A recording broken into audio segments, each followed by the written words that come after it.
मामला देख के हैरान परेशान हो जाता है कि ये क्या हो गया। जब वो अब्बास सामने आता है तो वो उसके ऊपर भी गोलियों की बौछार हो जाती है और फिर जो उनके जो 3 भाई होते हैं उनके ऊपर गोलियों, अपने भतीजों को 3 भतीजों को गोलियां मार के कत्ल कर दिया। लेके चल रहे थे उनके ऊपर गोलियों की बौछार कर दी, जिसमें से 3 उसके भतीजे मारे गए और चौथा फरार होने में कामयाब। यहाँ आके कई कनाल जगह खरीद सकता हूँ। जो इसके जो चाचा थे, जो उसके चाचा के जो बेटे थे तीनों, वो यहाँ पे टैक्सी चलाते थे और उनका जो इसी उनका गुजारा नहीं होता था, जिसकी भूख में आके उन्होंने अपने भतीजों के साथ ये सलूक। वो पिस्तौल लेके आता है और सीधी वकास के नाक के यहाँ पे फायर मारता है। जब इसके यहाँ से फायर लगता है तो वकास के जो हराम मगर था यहाँ से फायर निकल के बाहर चला जाता और उसकी मौके पे ही डेथ हो और कलमा पढ़ के ला इलाहा इल्लल्लाह मोहम्मद रसूलुल्लाह उसकी डेथ हो जाती।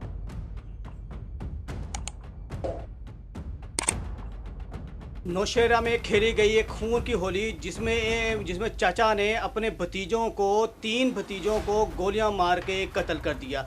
उन 3 भतीजों को जो इटली में काम करते थे, जिनका होटल था और अपने चौथे भाई की शादी के लिए नौशहरा आए थे, तो उनके चाचा ने और उसके बेटों ने एक ऐसी गेम प्लानिंग की कि उनको घर के अंदर बुलाया और जहाँ खाने की तैयारी कर रहे थे वो भतीजे जो पूरी फैमिली को लेकर चल रहे थे उनके ऊपर गोलियों की बौछार कर दी, जिसमें से 3 उसके भतीजे मारे गए और चौथा फरार होने में कामयाब हो गया।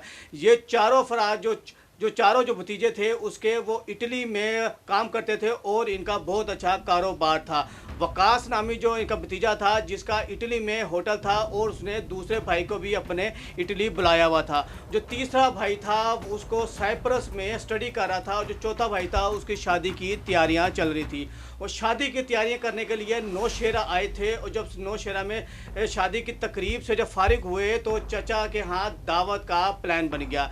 ना से उन्हें क्या पता था जहां वो दावत का प्लान बना रहे हैं वहां पे उनकी कब्रें बन जाएंगी। उनके भतीजों को यानी कि वकास, जो उनका भतीजे थे एक का नाम वकास था, दूसरे का नाम अब्बास था, तीसरे का नाम शफीउल्लाह था, चौथे का नाम समी था। इनको क्या पता था कि जिस दावत का जिस खाने पीने का एहतमाम कर रहे हैं यहाँ पे इनकी मौत लिखी हुई है। इनका एक दादा था जो इनके भतीजों के साथ नौशहरा में ही रहता था। इनकी वहाँ पे जायदादें थी, मकानात थे, बहुत ज़्यादा अमीर थे। जो चचा जो था उसके दिल में बुग़्ज़ था कि ये इतने अमीर कैसे हो गए, इनके हालात इतने अच्छे कैसे बदल गए। ये नहीं पता था कि जो उसके भतीजे हैं जिन्होंने इतनी मेहनत करके इटली में जो इतनी कमाई की हुई है उसकी वजह से यहाँ पे मेहनत करके वो यहाँ पे इतना मुकाम हासिल किया है। जो हसद था, बुग़्ज़ था उसके चाचा में और उसके बेटों में, वो हसद के मारे पिघला जा रहे थे। उनका बस नहीं चल रहा था कि वो उनकी शादी को ऐसा मातम में तब्दील कर दें। शादी की रस्मात जब ख़त्म हो जाती हैं तो उसके जो वकास और अब्बास और जिनके जो भतीजे होते हैं वो जाने के लिए इटली जाने के लिए तैयारी करते हैं, लेकिन वो चाहते हैं कि हम जाने से पहले अपने चाचा के यहाँ जाके एक दावत का एहतमाम करते हैं। अपने आबाई जो हमारा जो इलाका है वो एक ना नौशहरा में इलाका है पलवसी, वहाँ पे जो इनका आबाई घर था, वहाँ पे इनके दादा का जो आबाई घर था वहाँ पे जाके कि जब छोटे होते थे ये सारे वहाँ पे इकट्ठे होते थे और दावतों का एहतमाम किया करते थे। इन्होंने क्या कहते हैं वो दोपहर के टाइम जो था गोश्त था, मटन था, चावल था, जो ज़रूरियात ज़िंदगी की जो चीज़ें थी जो एक दावत में इस्तेमाल होती हैं, वो सारी चीज़ें पकड़ी और एक पहाड़ की चोटी पे चले गए, जहाँ पे जो पड़ोसी जो इनका इलाका है वो एक पहाड़ की चोटी पे है, जहाँ पे इर्द गिर्द जैसे शहरों में होता है दुकानदारी, वो वहाँ पे नहीं थी। तो उन्होंने यहीं से सामान सारा इकट्ठा किया और जाके दावत का एहतमाम को लेके वहाँ चले जाते हैं, क्योंकि इर्द गिर्द जो उनके जहाँ रिहाइश थी वहाँ पे कोई दुकानदारी, कोई बाज़ार नहीं थे। वो अपने साथ यहीं से जो चीज़ें थी तमाम की दावत की लेके चले गए। वहाँ पे उसके चाचा और उसके बेटे भी वहाँ पे शामिल थे। जो शेर आलम, जो उसका जो चचा था उसका नाम शेर असलम था और उसके 3 बेटे थे। एक का नाम कदीर था और एक का नाम यावर है और एक का नाम मुनाजिम है। जो यावर है ये एसपी जो फोर्स होती है वहाँ से भागा हुआ है अपने क्रिमिनल रिकॉर्ड की वजह से। इसका निशाना शूटर बहुत ही ज़बरदस्त है और उसका निशाना इतनी हैबतनाक था, तो वो जब खाना खाने के लिए जब वहाँ बैठे हुए थे, तैयारियां हो रही थी, तो वहाँ पे इनका दादा भी था जो इनके जो भतीजे हैं उनके साथ रहता था। उसने अपने जो बेटा है जिसका नाम शेर असलम है, उसको 4 लाख रुपए 4 लाख जो है वो कर्जा दिया हुआ था। 4 लाख में से, जिसमें से 50,000 रुपये उसे कर्जा वापस कर दिया था। पीछे 3.5 लाख रुपए असलम ने उसके देने थे, शेर असलम ने देने थे। जब उसने अपने पैसों का मुतालबा किया तो शेर असलम आपे से बाहर हो गया और अपने बाप से बदतमीज़ी करने शुरू कर दी।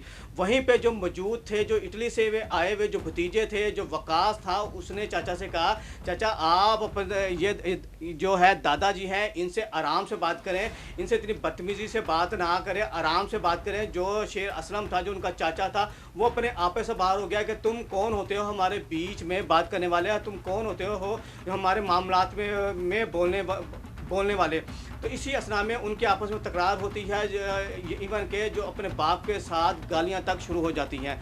जब वो इतना तकरार होते हैं, जो वकास न होता है वो अपने चाचा को बोल रहा होता है, तो इसका एक जो बेटा है शेर असलम का, वो पिस्तौल लेके आता है और सीधी वकास के नाक के यहाँ पे फायर मारता है। जब इसके यहाँ से फायर लगता है तो वकास के जो हराम मगर था, यहाँ से फायर निकल के बाहर चला जाता और उसकी मौके पे ही डेथ होती है। जब वो मौके पे जब उसके फायर लगता है तो वो अपनी माँ का नाम लेता है और कलमा पढ़ के ला इलाहा इल्लल्लाह मोहम्मद रसूलुल्लाह, उसकी डेथ हो जाती है। और साथ ही बैठे हुए जो उसका दूसरा भाई था अब्बास, वो सारा मामला देख के हैरान परेशान हो जाता है कि ये क्या हो गया। जब वो अब्बास सामने आता है तो वो उसके ऊपर भी गोलियों की बौछार हो जाती है और शफी जो उनके जो 3 भाई होते हैं उनके ऊपर गोलियों की बौछार शुरू हो जाती है। जब गोली की बौछार होने की वजह से वहाँ पे जो लाइट लगी हुई थी वो बंद हो जाती है, अंधेरा गुप्त हो जाता है। जो इनका चौथा भाई होता है समी नाम, वो भागने में फरार हो जाता है कि उसने जो अपने ऊपर जो कपड़े पहने हुए थे वो ब्लू कलर के थे और वो किसी के पीछे छुप जाता है। और जो असलम होता है, उसके बेटे होते हैं, वो फायर करते करते उस वहाँ से फरार हो जाते हैं। जब वो फरार हो जाते हैं तो उसका जो चौथा भाई होता है, जो उनकी फायरिंग से बच जाता है, वो उन अपने भाइयों को उठाता है, हॉस्पिटल मुंतकिल करने की कोशिश करता है, लेकिन हॉस्पिटल जाते जाते तीनों भाइयों की डेथ हो जाती है।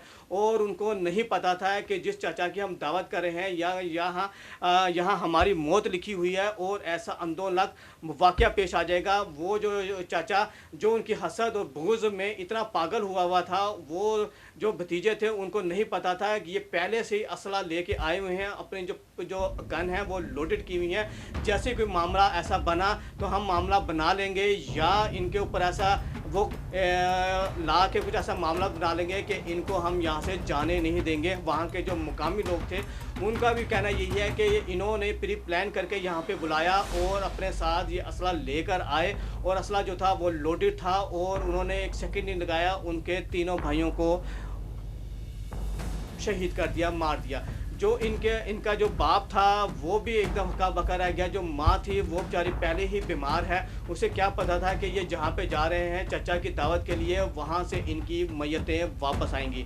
जो अब इनका जो चौथा भाई है वो बेचारा इतना इस कदर सुध बुध उसकी वो हो गई है कि वो ये सोचने में मजबूर हो गया है कि वो अपने जो बेवाएँ जो भाभियाँ हैं उनको संभाले या इटली में जाके जो उनका कारोबार था उसको संभाले या यहाँ जो मुकदमे हैं उनकी पैरवी करें। और कहा यह भी जा रहा है कि जो चाचा के जो बेटे थे वो कराची से फरार हो रहे थे गैर मुल्की, उनको पुलिस ने पकड़ लिया है और उनके ऊपर केस चलाया जा रहा है। और जो दूसरे जो फरार हुए हैं मुलजिम, उनकी तलाश जारी है।